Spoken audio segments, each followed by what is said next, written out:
দুনিয়াতে থাকা অবস্থায় যারা আখিরাতের বাজার করলো না, সওদা করলো না, পরকালে তাদের কি উপায় হবে সেই চিন্তা যারা করলো না, তাদের মতো হতভাগ্যই দুনিয়াতে আর কেউ নেই। আজরাইল কিন্তু ঘুষ নেয় না। আমি অনেক টাকা গান করতে করতে অনেক টাকার মালিক, বাড়ি গাড়ি সবই আছে, যদি বলি যে আপাতত আমার গাড়িটা নিয়ে যান, আমাকে কয়েকটা দিন সময় দেন, মানবে?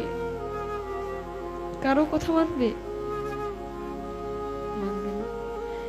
মৃত্যুর কথা যে মানুষ দিনে 5 বার স্মরণ করে, সে কোনো ভুল কাজ করতে পারে না।